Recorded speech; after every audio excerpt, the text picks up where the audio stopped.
Indo-American Chamber of Commerce, along with Indian Achievers Forum, hosted a day-long meeting in New York City at the Indian Consulate on November 3rd.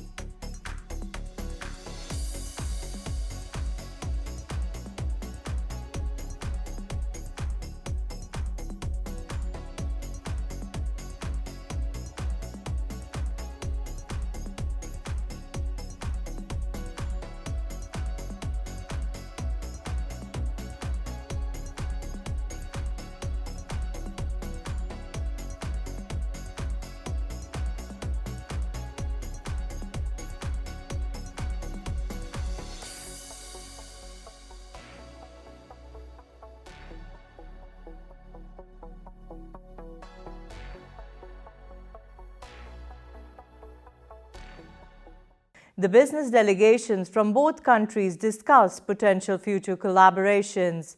Former U.S. ambassadors to India Frank G. Wisner gave the inaugural address in the morning, and Kenneth I. Justa spoke in the afternoon session. In past decades, we always recognized in this country the profound commitment of India to the rule of law, to diversity, to the freedom of press, to the values of the democratic order that all of us cherish and are part of.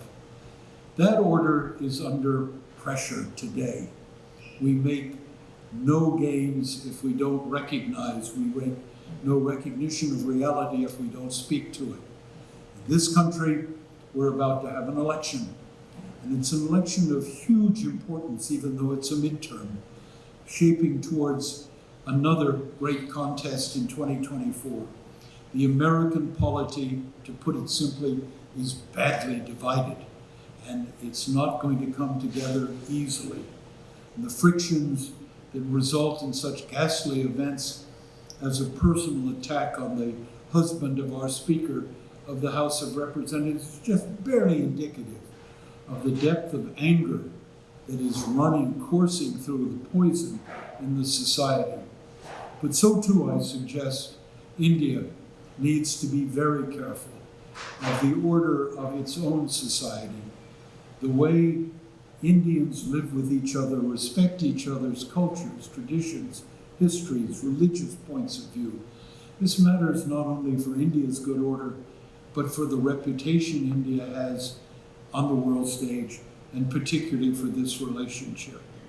And so, whether it's this country or abroad, or the fate of democracy broadly, we all have a job to do. And so, I'd like to stand back for a moment and tell you that we can take nothing for granted. Our relationship is important at this, must be worked on, tended, treated carefully, indeed gardened very wisely. But I speak to you with utter confidence today in saying that in the Indian-American relationship, I've believed over the decades that the best years lie ahead. I'm Ashok. We are here at Indian Consulate. Indo-American Chamber of Commerce organized an event which was meaningful in terms of Indo-US trade relationships especially. And I have the distinct pleasure and honor of the presence of Ambassador Kenneth, as well as Chairman of IT Golden Parikh Worldwide Media, Dr. Padmashri Dr. Sudhir Parikh. So I'll begin with you. Sir, you were in India recently. Being in India under President Trump here and Prime Minister Modi there was a lot of talks about their close understanding and friendship, and how that was reflected in the way both countries were coming together. Well, we accomplished an enormous amount during the last 4 years, the time that I was ambassador there, across every issue that we engage in, whether it was defense and security, trade and investment, energy, the environment, non-proliferation, agriculture, education, space, science and technology. We've really developed a very broad and diverse relationship, and the change that has occurred in the last 20 years in U.S.-Indian relations is truly extraordinary, and it's a privilege to have been a part of that. India's Consul General in New York, Randhir Jaiswal, was the chief guest. Couple called immediate past national president of IACC welcomed guests. He noted that trade value between the two nations has grown considerably, especially during the pandemic when American investments grew in India. Around 25 people were awarded a trophy and certificate for achievements in different fields. Among them was Padma Shri recipient Dr. Sudhir Parikh, chairman of Parikh Worldwide Media, ITV Gold. Let's watch the highlights.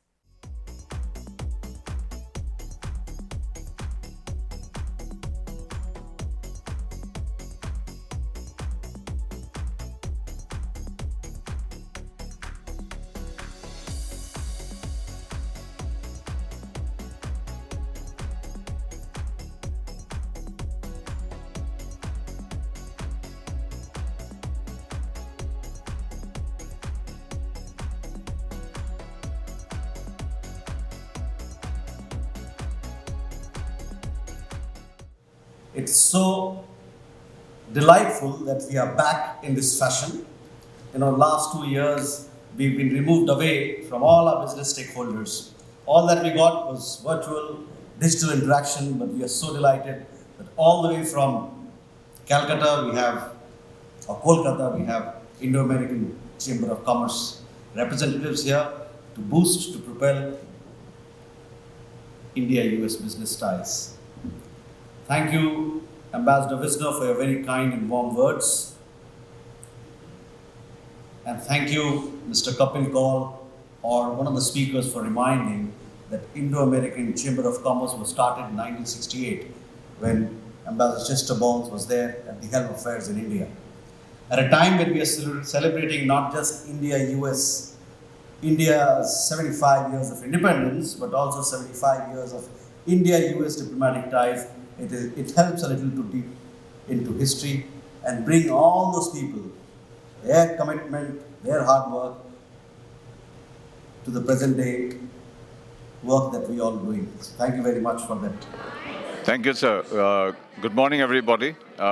This is the first of a series of visits that we're going to make in furthering our bilateral relations with India and America through the Indo-American Chamber of Commerce and the Indian Achievers Forum.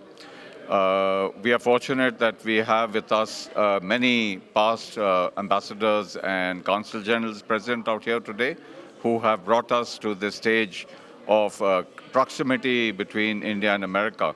And going forward, we'll be conducting many such events which will bring India and America, the two democracies and freedom-loving nations, to become closer as ever, to become the twin engines of economic and social growth in the world. And we would make India as a market as well as America as a market to co-invest in each other's countries, in each other's businesses, and make that leap of faith so that the two countries can become even closer going forward and become stabilizers in various matters, as well as upholding the values of true democracy and freedom. Thank you. And you're being recognized by Indo-American Chamber of Commerce.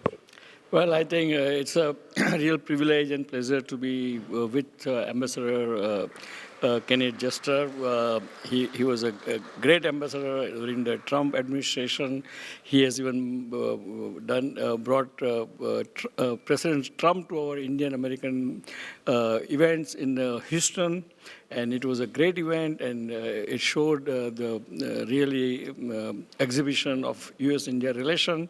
And I particularly very much interested and very passionate about this U.S.-India relation because I was the one in '93 convinced Congressman Gary Ackerman and Frank Pallone to start the India Caucus. And now look at the India Caucus, the second largest caucus in Congress, which is pro-India. And that helps us long way. And so we came long way, and hopefully we'll go even higher.